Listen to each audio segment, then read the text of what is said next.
Vamos a arrancar las mil voces con una nueva desautorización al jefe de gabinete Guillermo Francos. Recordemos que la última generó una polémica tremenda, que se enojó con Santiago Caputo. ¿Qué es lo que había pasado? Había ido a exponer a la Cámara de Diputados como jefe de gabinete. Le consultaron por lo que había sido el DNU para restringir el acceso a la información. Dijo, eso lo podemos ver, lo vamos a revisar. Rápidamente en Casa Rosada, en algunos off que hubo con periodistas, se dijo que eso no iba a suceder de ninguna manera y después lo terminó confirmando Adorni. Nosotros podemos rever algunas cuestiones, pero este no va a ser el caso, es lo que había dicho.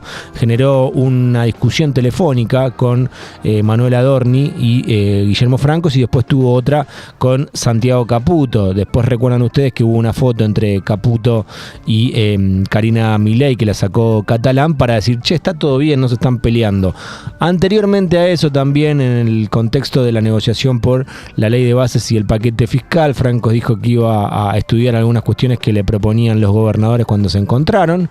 Finalmente eso no sucedió y varias veces te decían, che, viene alguien a negociar y después lo que nos dice no termina sucediendo. No pasa lo que hablamos acá con el jefe de gabinete, en ese momento era ministro del Interior, y no se está dando lo que se negocia, lo que se habla, lo que se dice que se va a hacer desde el gobierno, después no llega. Es como tener reuniones de gusto.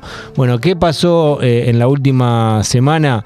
Habló Guillermo Francos, ahora lo vamos a escuchar, diciendo que podría haber cortes programados de luz. Así lo decía. Va a haber una programación sobre... que está todavía analizándose, lo hablaba el otro día con el secretario de Energía. Se supone que puede haber si bien un verano de mucha temperatura, puede haber una demanda muy alta de electricidad y lamentablemente, como vos sabés, no ha habido inversiones en estos últimos tiempos, ¿no? Con lo cual va a faltar generación y va a tener que programarse algún corte, sobre todo hacer algunos acuerdos con los sectores productivos, los sectores industriales, ¿no? Bueno, podría haber, dice, se está analizando, es lo que dice, y lo nombra a Chirilo.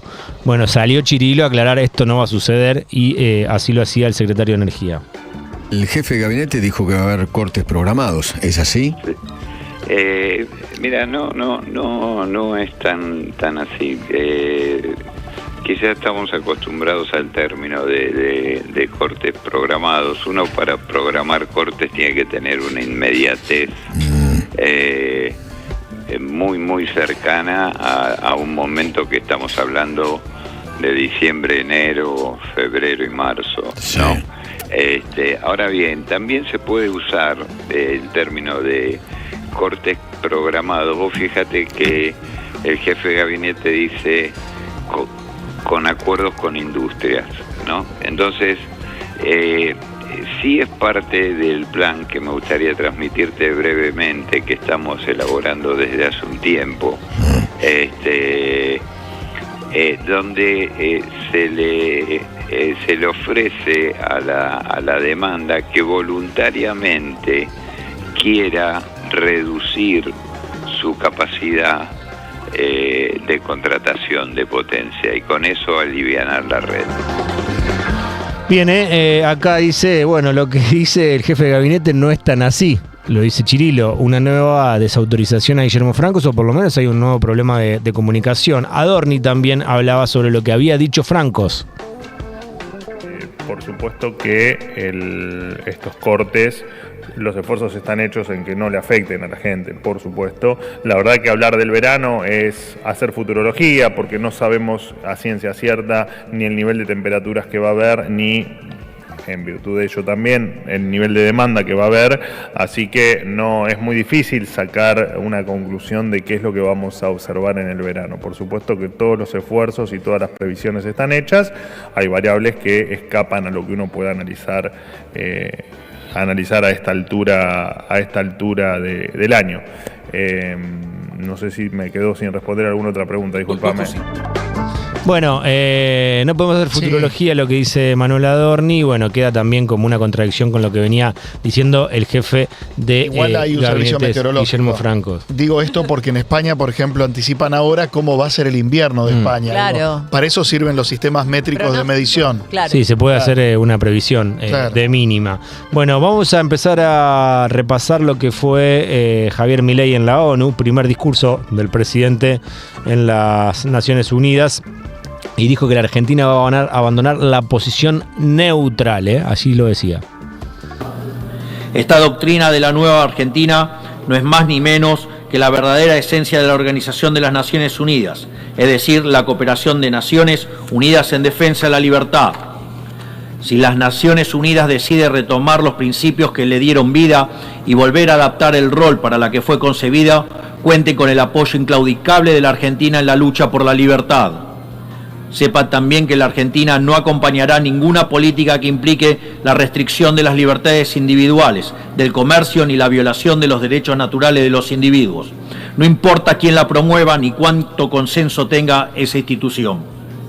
Por esta razón, queremos expresar oficialmente nuestro disenso sobre el Pacto del Futuro firmado el día domingo e invitamos a todas las naciones del mundo libre a que nos acompañen, no solo en el disenso de este pacto, sino en la creación de una nueva agenda para esta noble institución, la agenda de la libertad.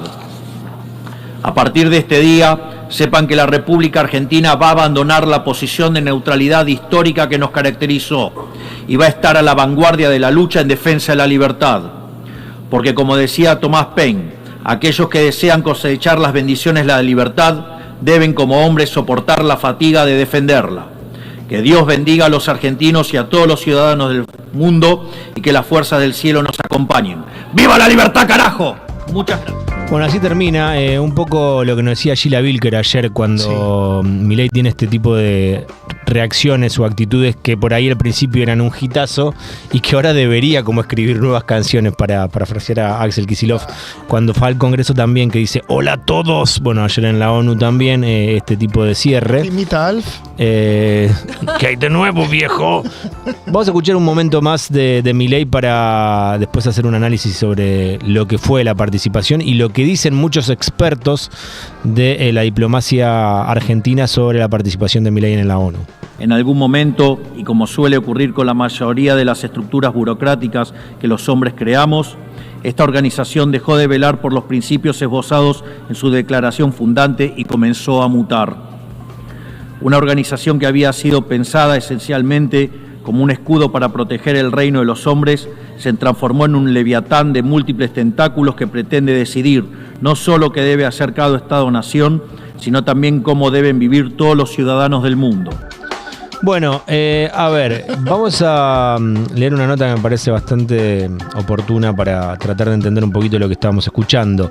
Dice el colega Jaime Rosenberg, en realidad lo escribe él: diplomáticos y expertos advierten que las críticas de Milei a la ONU aíslan al país y afectan inversiones. Exfuncionarios de PRO y del kirchnerismo alertaron por el impacto negativo de las acusaciones del presidente de las Naciones Unidas, también por el abandono de planes como el Pacto del Futuro. Las durísimas críticas que el presidente Javier Milei dirigió a las Naciones Unidas en su primer discurso ante la Asamblea de la ONU merecieron cuestionamientos directos o moderados de todo el arco político, con matices. Exfuncionarios y diplomáticos de distintas vertientes afirmaron que la pelea frontal contra la organización internacional no trae beneficios al país y de hecho lo vincula aún involuntariamente con Rusia o Nicaragua, que son posturas que tuvieron estos países que suele criticar Javier Milei, e Irán también, países igualmente críticos, aunque por otras razones de planes con el Pacto del Futuro.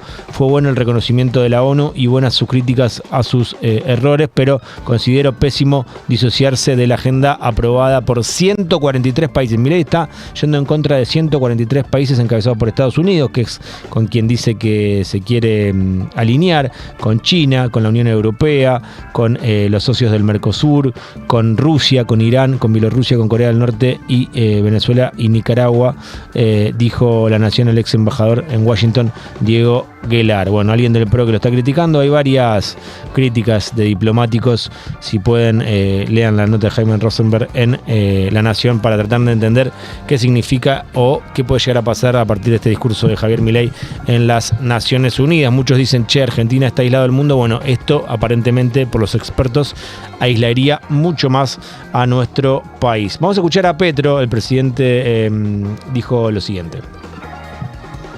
Si la riqueza la medimos en CO2 emitido y no en dólares, tenemos la respuesta. El 1% más rico de la humanidad es responsable de la crisis climática que avanza y se opone a acabar el mundo del petróleo y del carbón, porque es su propia fuente de riqueza. Los políticos, incluidos los presidentes de los países más poderosos de la tierra, simplemente les obedecen. Ellos pagan las campañas. Ellos son los dueños de los medios de comunicación. Ellos son los que ocultan la verdad de la ciencia, como en la película No mires arriba. Ellos son los que dicen qué se piensa, qué se dice y qué debe ser prohibido y silenciado.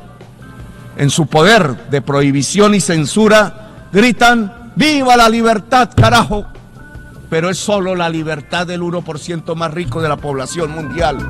Bueno, no sé cuántos hay que dicen viva la libertad, carajo. Me parece que había un destinatario del mensaje del presidente de Colombia, Petro, que decía, muchos dicen viva la libertad, carajo. Lula tuvo un discurso parecido y en sintonía también crítico hacia lo que uno directamente puede referenciarse con Javier Milei, o puede referenciar en Javier Milei el discurso del presidente brasileño Lula da Silva. Ahora, si Milei hubiese querido proponer una agenda distinta, me lo pregunto, a nivel discursivo y dialéctico, ¿se puede ir a un lugar diciéndole, mira, todo lo que ustedes pensaron que son un conjunto, un coro de países es una porquería porque yo soy un iluminado? ¿O podés decir, además de pensar eso, podemos sumar esto otro? Digo, fue poco inteligente. No, habla directamente de izquierda, de socialismo. Hubo un posteo en Instagram de Javier Milei en la red social, en una historia que vamos a ver a continuación, que muchos se reían. Bueno, hay un diálogo ahí con Elon Musk y... Como dos superhéroes, ¿no? Dice, metamorfoseados. Rabos, alguien que está como bailando, volando, perdón. Estamos totalmente jodidos, dice alguien. Tranquilo, Elon.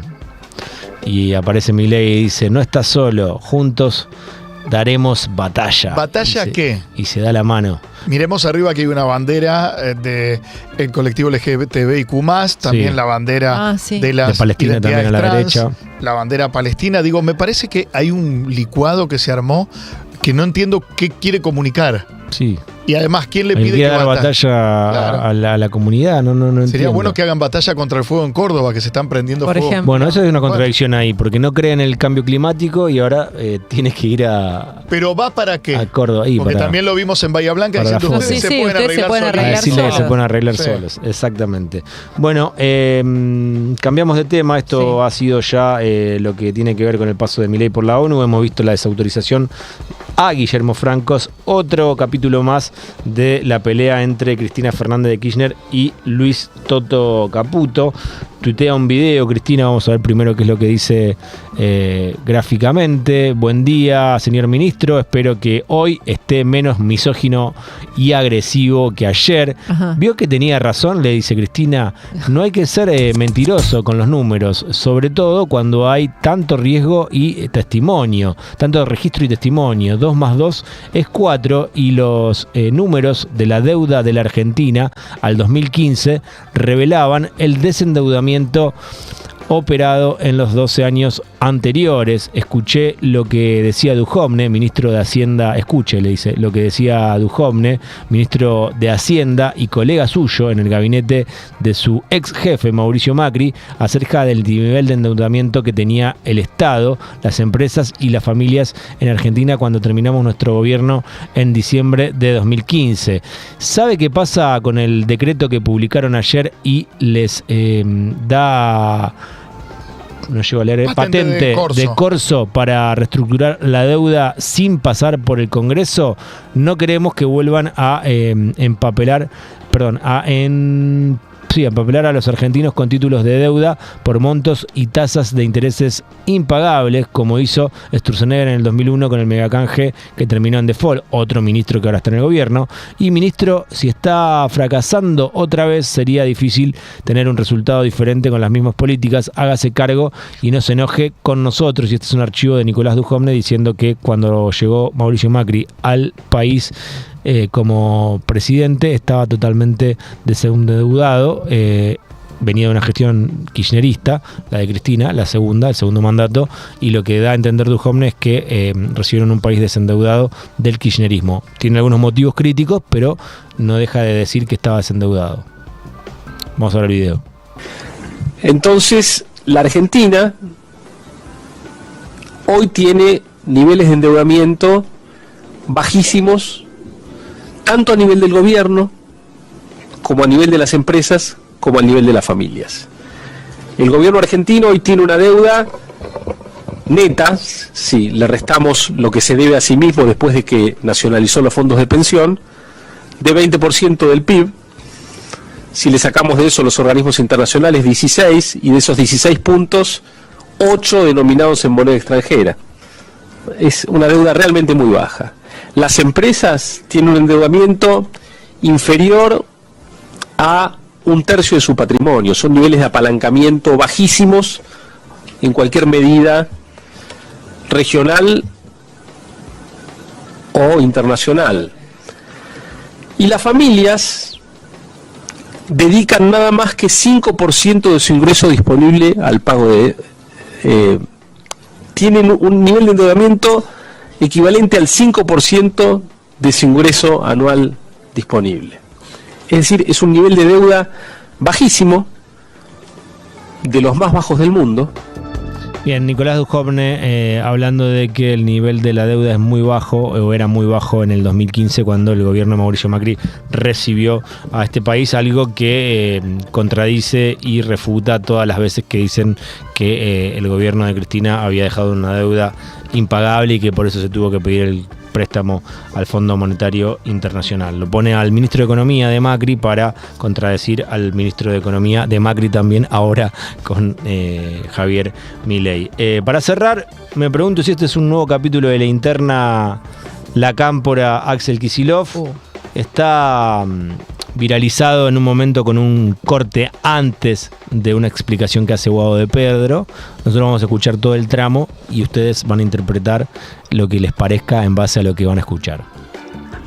¿Hay una autocrítica de pensar hacia atrás? Che, nosotros también fuimos parte de ese juego. Nosotros hasta el 2015 no tenemos vínculo con el sector productivo. Acá veo a Urtubey, un dirigente industrial, y no teníamos vínculo. Es cierto, también teníamos 30 y pico de años, no entendíamos que nuestro rol era ese, pero nos faltó esa visión productiva, ¿no? Tenemos un ministro de Economía que no hablaba con los empresarios, nosotros que estamos en otras cosas y más en la defensa. Porque me sonó muy actual esa crítica. No, crítica, es un dato de la realidad. Y fue en el 2015. El ministro era Kicillof. Pero en el 2015. Y dije que yo. Está bien. Y todos. Digo como una... ¿Ven? ¿No ven cómo son? Que ya empezás con autocrítica y ya quieren pelea. Es una chance. Son bravos. Bueno, es cierto que el ministro de Economía era Axel Kicillof y dice teníamos un ministro que no hablaba con los empresarios. También es cierto que dice teníamos 30 años, como justificando lo que era el rol de cada uno de ellos dentro del gobierno, pero... Lo dice en este momento y en este contexto. Sí, y la intervención de Gonzalo Asís fue oportunísima. Sí, le mandó un mensaje ayer a Gonza cuando vi el primer recorte, después lo vi más largo, y es cierto que intenta una explicación ahora cada cual... Perdón la ignorancia, ¿no? Porque tal vez esto puede sumar en cuanto a plafón público para lograr espacio en los medios. Siempre siempre para la oposición debatir y confrontar le genera plafón público, para el oficialismo lo debilita. Esto es una ley política. Ahora suena patio de colegio. Lo digo por respeto absoluto, por tener coincidencias con alguna de las propuestas de Máximo Kirchner, que digamos también es el que dijo no hay que acordar con el fondo en estos términos porque es mentira lo que dice Alberto Fernández, que la economía se va a equilibrar. Sí. Alberto Fernández militaba que había que aprobar esa nueva, ¿cómo decirlo? Reasunción de un compromiso que Macri había tomado antes de pasar por el Congreso. Había que reafirmarlo en un gobierno como el de Alberto Fernández porque la economía iba a estar tranquila por un tiempo. Fue una mentira. O sea, en eso lo van con el impuesto solidario a las grandes fortunas, desde luego, en medio de una pandemia.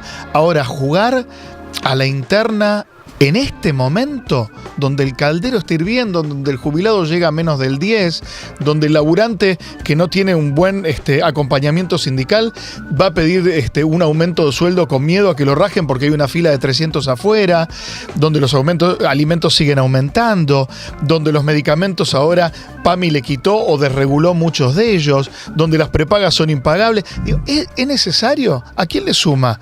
¿Qué opina el ciudadano medio que ve? ¿Esa es la alternativa? Bueno, y en relación a lo que decía Cristina de Caputo, vos ya que mencionaste deuda, me faltó decir que lo que hace el DNU que presentaron en estos últimos días, en estas últimas horas, es que la deuda no tenga que pasar por el Congreso como sí había establecido el gobierno de Alberto Fernández cuando se votó que para renegociar, reestructurar o pedir un nuevo préstamo para endeudarse tenía que pasar por el Congreso y ahora meten un DNU para que eso no suceda. Es lo que quiere hacer Caputo ahora, sí, hacer un rollover, que es tomar deuda para pagar la deuda, pero tomar una nueva deuda con intereses más altos. Entonces digo, es una encerrona, porque cuando en una familia es incomparable un Estado con una familia, pero cuando la deuda es tal que no te alcanza lo que ganás por mes para poder bancar los gastos y la deuda, empezás a asfixiarte. Alguien la paga. Y antes del DNU vos tenías que tener mejoras en 2 de estas 3 cuestiones, monto, tasa o plazo, y tenía que pasar por el Congreso. Seguimos avanzando en Mil Cosas a la Vez, tanda muy cortita y ya seguimos. Mil Cosas a la Vez.